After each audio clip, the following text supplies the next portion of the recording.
তাদের ছাড়া আমাদের কলেজ যেন মরে গিয়েছে। বড় দুর্ঘটনা ঘটে গিয়েছে আমাদের সবার সাথে। আমরা সবাই প্রত্যক্ষদর্শী, যারা আমরা নিচ থেকে দেখেছি ছিলাম। আমাদের সবার কাছে এটা এত সহজে ভোলা সম্ভব না। কিন্তু সবথেকে বেশি খারাপ যে বিষয়টা লাগে সেটা হলো 21শে জুলাইতে সকালবেলায় যখন আমি কলেজে আসি, আমার ছোট ভাই বোনরা তখনও এই দোলনায় দুলছিল। তারা আমাকে দেখে হাসছিল, কথা বলছিল। কিন্তু আজকে যখন আসলাম চিত্রটি পুরোই ভিন্ন। তারা কেউ নেই এখানে। ওদের কিচিরমিচিরে আমাদের এই প্রাঙ্গণ, আমাদের কলেজের প্রাঙ্গণ ভরেছিল। এখন যেমন স্তব্ধ শান্ত দেখছিলেন, ওই দিন এমন অবস্থা ছিল না। একমাত্র স্মার্ট সিটি বসুন্ধরা, আধুনিকতায় এক ধাপ এগিয়ে। এখনও যদি ওরা থাকতো, আপনি দেখতেন ওদের কিচিরমিচিরে আমাদের পুরো প্রাঙ্গণটা যেন আমাদের এই কলেজ হাসছে। কিন্তু আজ তারা হাসছে না, আজ তারা নেই। তাদের ছাড়া আমাদের কলেজ যেন মরে গিয়েছে। আর আমাদের অধ্যক্ষ, উপাধ্যক্ষ, পরিচালক, শিক্ষক সবাই আমাদেরকে নিজের সন্তানের মতোই ভালোবাসে। তারা সবসময় আমাদের সাথে ছিল। আমাদের আস্তে আস্তে চেষ্টা করতে হবে আমাদের স্বাভাবিক জীবনে ফিরে যেতে, কারণ বাস্তবতাটা আমাদেরকে মেনে নিতে হবে। কেউ আজীবন বেঁচে থাকবে না। আপনি বাঁচবেন না, আমি বাঁচবো না, কেউ বাঁচবে না। এটাই বাস্তবতা। আর আমাদের সবাইকে চেষ্টা করতে হবে আস্তে আস্তে সেই ট্রমা থেকে বের হয়ে আসে। আমি যখন ক্লাস 4-এ পড়তাম, উনি আমার ফর্ম মাস্টার ছিল। ওনার সাথে আমার স্মৃতি এখনও আছে, এখনও মনে পড়ে ওনার। আমার নাম মেহেরিন মিস, আমার ক্লাস 4-এ ফর্ম মাস্টার ছিল। ওনার সাথে আমার অনেক স্মৃতি আছে।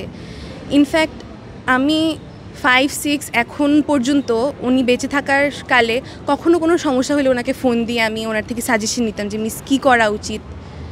ওনাকে হারিয়ে আসলে আমরা এটা কি ভুলতে পারবেন? আমি জানি না কয়দিন ভোলা যাবে, কিন্তু বাস্তবতা মেনে নিয়ে আমাদেরকে বাঁচা শিখতে হবে। আসলে কাউকে তো এত সহজে ভোলা যায় না। আপনি সারা জীবন চেষ্টা করলেও হয়তো ভুলতে পারবেন না, কিন্তু ওই স্মৃতিটা মনে রেখেও আমাদেরকে এগিয়ে যেতে হবে। আস্তে আস্তে নিজের জীবনে এগিয়ে যেতে হবে। আমি যখন কলেজ থেকে বেরিয়ে যাচ্ছিলাম, হঠাৎ দুটি বিকট শব্দ শুনি। পিছে তাকিয়ে দেখি যে সব কিছু বিস্ফোরিত হয়েছে আর ধোঁয়ার কুণ্ডুলি পাকিয়ে গিয়েছে। তখন স্বাভাবিকভাবে আমার ছোট ভাই বোন, আমি আপনাকে কী বললাম, সকালবেলা যখন আসতাম ওরা হাসতো, আমার সাথে কথা বলতো, ওদের কথা মনে পড়তো আমার। তো ওরা কেমন আছে ওটা জানার জন্য আমি গিয়েছিলাম। পরে দেখি যে সব কিছু ধ্বংসস্তূপের পরিণত হয়েছে।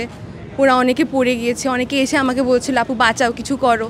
তখন আমিও নিজেকে ঠিক রাখতে পারিনি। আমি বুঝতে পারছিলাম না যে কিভাবে ওদেরকে বাঁচাবো, কারণ আমি নিজেও একজন শিক্ষার্থী।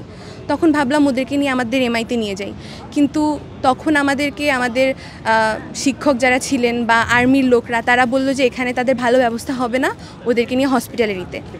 আমরা ওদেরকে নিয়ে তারপর উত্তর আধুনিকে চলে যাই। উত্তর আধুনিকে যাওয়ার পরেও ডক্টররা বললো যে ওরা অনেক ক্রিটিক্যাল পেশেন্ট, ওদের ট্রিটমেন্ট বার্ন ইউনিট ছাড়া অন্য জায়গায় ভালো হবে না।